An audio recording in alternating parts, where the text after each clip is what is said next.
मुबारक हो भाई, बहुत प्यारी सी बेटी हुई है आपको। अब आप ठीक हैं? जी डॉक्टर साहब, लेकिन डॉक्टर साहब बहुत दर्द हो रहा है मेरे। आप परेशान मत हो, मैंने दवाइयाँ लिख दी हैं। कम से कम 15 दिन तक आप रेस्ट करें, उसके बाद उठना बैठना करें और भारी चीज़ें कम उठाएं आप। जी डॉक्टर साहब। आप इनके हस्बैंड हैं? जी डॉक्टर साहब। मुबारक हो भाई, लड़की हुई है आपकी वाइफ को। फिर से लड़की हो गई। 3 बेटियां मेरे पास वैसे भी थी, मुझे तो चौथा लड़का चाहिए था, लेकिन ऊपर वाले ने मुझे फिर लड़की दे दी है। आस पड़ोस के रिश्तेदार मुझ पे कितना हंसेंगे। मैं क्या करूं? सोच राजीव, कुछ सोच। आ गए आप? क्या हुआ है? आप कुछ बोल क्यों नहीं रहे हैं? हाँ कुछ नहीं। आप खुश तो है ना? परेशान तो नहीं है कि हमारी चौथी लड़की भी हो गई? नहीं, तुम्हें ऐसा क्यों लग रहा है कि मैं चौथी बेटी को लेके परेशान हूँ? मैं तो खुश हूँ। मैं ज्यादा तो नहीं, लेकिन थोड़ा तो आपको महसूस कर ही सकती हूँ कि आप मेरी चौथी बेटी से खुश नहीं हैं। लेकिन ये तो भगवान का दिया हुआ है, इसमें मेरा क्या कसूर है? लेकिन मैं भी क्या कर सकता हूँ इसमें? आस पड़ोस रिश्तेदार मोहल्ले के लोग मुझ पे ना जाने कितना हंसेंगे सावित्री, बहुत हंसेंगे मुझ पे। और ये मैं बिल्कुल भी सहन नहीं कर पाऊंगा आपकी। आस पड़ोस के लोग रिश्तेदार मोहल्ले वाले, उनका तो काम ही है कहना। उनकी वजह से तो हम लोगों की जिंदगी नहीं चलती ना। शायद तुम ठीक कहती हो सावित्री। कहाँ जा रहे हैं? थोड़ी देर मेरे पास बैठिए ना। अब मुझे ही कुछ करना पड़ेगा। पता नहीं इतनी रात में कहाँ जा रहे हैं ये। मेरी तो कभी सुनते ही नहीं है ये।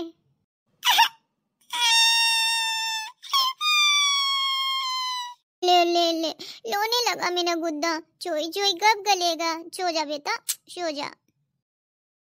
अले ये तो मुझी मुझी गल्ला है, मुचकी मुचकी गल्ला है। क्या माँ मैं भी ऐसी गोरी थी? हाँ बेटा, तुम तो बहुत प्यारी थी और आज भी प्यारी हो। मेरी कितनी मदद करती हो, मुझे कितना आराम देती हो, मुझे पता है। पता नहीं माँ, लेकिन पापा बहुत नाराज से रहने लगे हैं। हम लोगों से तो ज्यादा बात भी नहीं करते हैं। अगर हम लोग कुछ पूछते हैं ना तो डांट देते हैं, लेकिन पापा पहले नहीं डांटते थे, अब बहुत डांटते हैं। कोई नहीं बेटा, वक्त के साथ सब कुछ बदल जाता है। एक ना एक दिन सब कुछ अच्छा ही होगा, परेशान मत हो। लेकिन बेटा तुम थोड़ा कामकाज से बाहर निकलो, एग्जाम का टाइम है, अपना एग्जाम पे थोड़ा ध्यान दो। घर के काम काज तो लगे ही रहेंगे, बहनों को भी संभालती हो, मेरा भी देखती हो, फिर घर का काम भी करती हो। बेटा अपना थोड़ा ख्याल रखा करो मेरा बच्चा। ख्याल? आप मेरे सामने रहती हो, मुझसे प्यार करती हो, सबसे ज्यादा तो आप मेरा ख्याल रखती हो। हाँ मेरा बच्चा, लेकिन जिस तरीके से मुझे तुम्हारा ख्याल रखना चाहिए उस तरीके से तो मैं बेटा आपका नहीं रख पा रही हूँ ना। अरे माँ, आप जरा जरा सारी बातों पे उदास मत हुआ करो बस। दुनिया की सबसे बेस्ट माँ हो आप, फिर भी इतना सोचती हो। मैं तो नहीं सोचती, आप क्यों सोचती हो इतना, मेरी प्यारी सी मम्मा? लेकिन बेटा अपना थोड़ा ख्याल रखा कर फिर भी। वैसे मम्मा एक बात बोलूं? हाँ बेटा बोल। आप पहले से ना ज्यादा गोल मटोल हो गई हो। हट बदमाश, बहुत बदमाश हो रही है। मैं क्या करूं, मुझे तो डर लगता है मेरे हंसते खेलते परिवार को कहीं किसी की नजर न लग जाए। पापा। बोलो बेटा। आ गए आप? कहाँ गए थे? कहीं नहीं, बस ऐसे ही बाहर बैठा हुआ था। सावित्री तुम बताओ, तुम्हारी तबीयत कैसी है अब? मैं ठीक हूँ, पर आप मुझे कुछ ठीक नहीं लगते हैं। आप बहुत उदास से रहने लगे हैं। जाओ बच्चों, खेलो जाके बाहर। पिंकी बेटा जाओ, इन बच्चों को सबको बाहर लेके जाओ। ठीक है पापा। चलो नीना मीना, दोनों लोग बाहर चलो। क्या बात है, आपने उन लोगों को बाहर क्यों खेलने के लिए बोला? बच्चों के सामने ये सब क्यों कहती हो कि पापा उदास हैं? उनके दिल पे क्या बीतेगी? वो हमारी बच्चियां हैं, हमारा खून है। उनके सामने हम अपना दुख दर्द नहीं बांटेंगे तो किसके सामने बांटेंगे? और वैसे भी अब पिंकी बड़ी हो गई है, घर के सारे कामकाज देख लेती है, मुझे भी संभालती है, बच्चे को भी संभालती है। शायद तुम ठीक कहती हो सावित्री, मैं तो अपनी बच्चियों को छोटा ही समझता रहा हूँ, लेकिन अब मेरी बच्चियां बड़ी हो रही हैं और जिम्मेदारियां भी बढ़ रही हैं। अब तुम आराम करो, ज्यादा तुम्हारे लिए बात करना चलना फिरना ठीक नहीं है सावित्री। सो जाओ तुम, जग क्यों रही हो?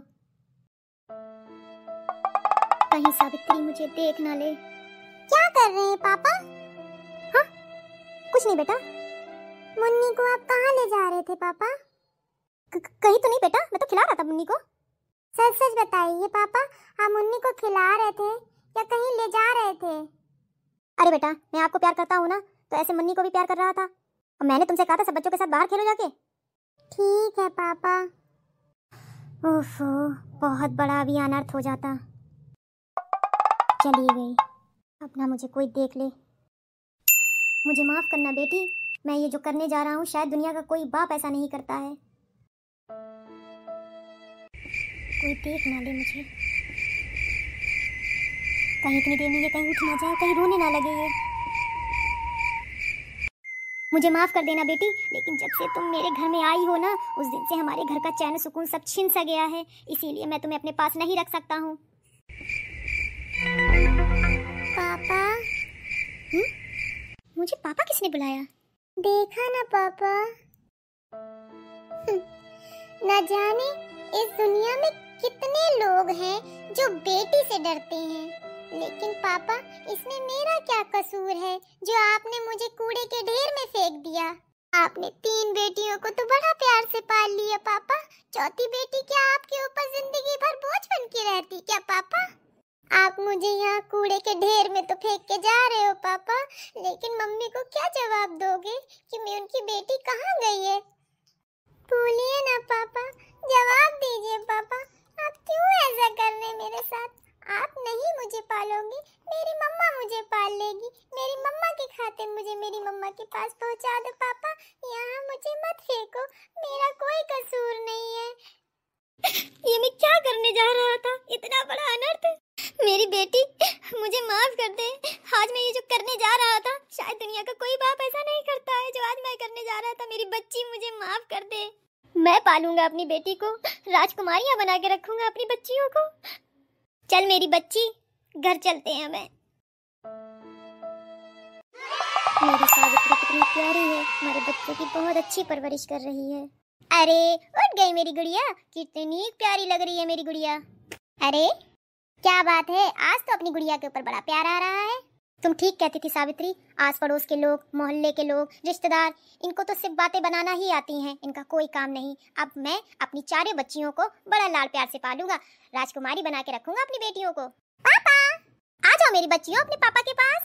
क्या बात है पापा, आज बहुत आप खुश लग रहे हैं। हाँ बेटा, आज मुझे ये पता चल गया है कि बेटा बेटी कुछ नहीं होता है, जो ऊपर वाला दे दे उसी में ये खुश रहना चाहिए।